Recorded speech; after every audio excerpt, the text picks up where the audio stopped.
ये थाना कोतवाली में 10/6/25 को शाम के करीब 7:30 बजे के आसपास एक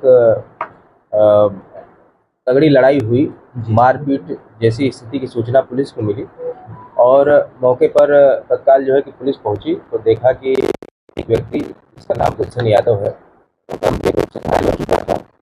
इसको हॉस्पिटल जब ले जाया गया तो घोषित कर दिया गया था। तो कुल मिला जुला के यह एक हत्या जैसी स्थिति जो है कि पर्दे से उभर के वहाँ पे आया और इसी मामले पे मुकदमा भी जो है कि थाना कोतवाली पे उनके परिजनों द्वारा जो है कि दर्ज कराया गया। तो इस मामले की पूरी तफ्तीश और जांच और इस घटना के अनावरण के लिए टीम लगाई गई, जिसमें विभिन्न अभियुक्तों की जो है कि गिरफ्तारी की गई। मुकदमा उस समय 8 लोगों के खिलाफ नामजद और 3 से 4 व्यक्ति के अज्ञात के खिलाफ जो है कि दिया गया था तहरीर।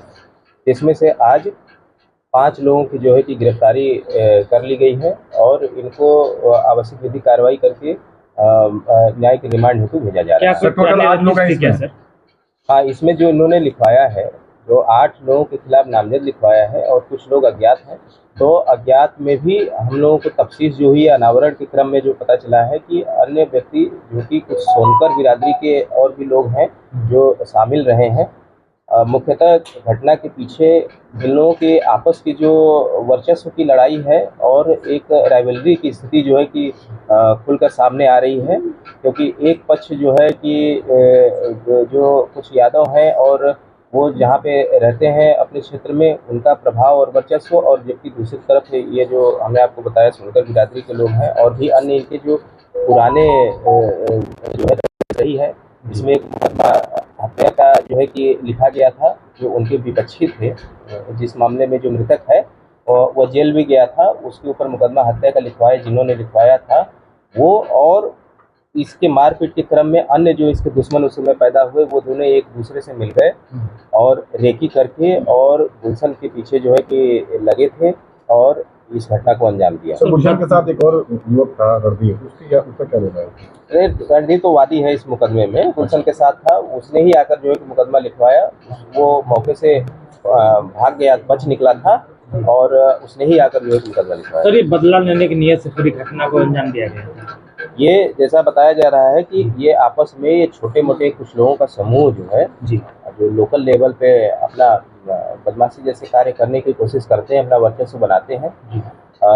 इसमें उल्लेखनीय है कि इन दोनों के बीच में पहले भी मारपीट की घटना हुई थी, मुकदमा लिखा गया था और इसमें जो है कि चार्जशीट वगैरह फाइल की गई थी और ये आपस में पहले से ही 1-2 मरतबा जो है कि लड़ चुके थे पूरी तरीके से बदला लेने के लिए। उसी घटना के बाद कि उन्होंने मुझे मारा था तो मैं भी इनको मारूंगा पीटूंगा गंभीर रूप से, उसी क्रम में ये हत्या हो गई। सर मारपीट क्यों हुई थी सर? हाँ, इनका पुरानी मैंने आपको बताया वर्चस्व को लेकर है, छोटी मोटी बातें लोकल लेवल पे है। कथित रूप से ये एक दूसरे के जो है कि विरोधी हैं, ये सब घटनाक्रम बताया जा रहा सर कि महीनों से इसकी रेकी चल रही थी, पूरा प्लान करके संगठित रूप से करा दिया।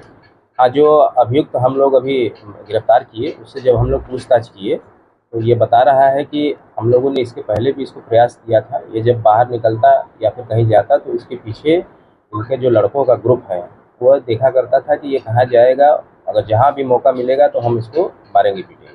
तो क्या माने फिल्मी स्टाइल में ये हत्या हुई है? कुछ लड़कों का यह उत्साही और गुंडा टाइप के लड़कों का एक समूह है और ये रेकी करके मारपीट करना जैसा जो है कि कार्य कर रहे थे और इसी क्रम में यह हत्या हुई। घटना का मास्टरमाइंड कौन है, कौन साजिश रचा? जैसा मैंने बताया, यह 8-10 लड़कों 5 लड़कों का एक समूह जो चलता है, यह एक दूसरे के खिलाफ हो गए थे और उसमें ही यह सामूहिक रूप से जो है कि एक दूसरे से मारपीट पहले भी कर चुके हैं, तो उसी का बदला लेने के लिए यह ग्रुप जैसा एक था जो उसको मारना पीटना चाहता था। सर गांव में वर्चस्व की लड़ाई को लेकर था या फिर समाज में?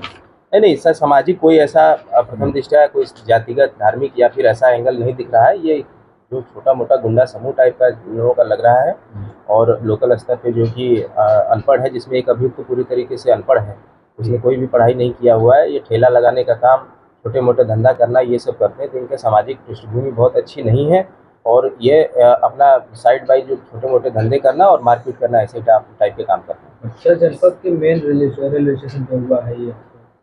हाँ, ये चीज़ हम लोग देख रहे हैं कि वहाँ पे जो मृतक है वो वहाँ पे किन परिस्थितियों में गया और कैसे वहाँ गया, रेलवे स्टेशन उसको जाना था या नहीं जाना था, किस तरीके से वो वहाँ पहुँच गया, इस एंगल की हम लोग जांच कर रहे हैं।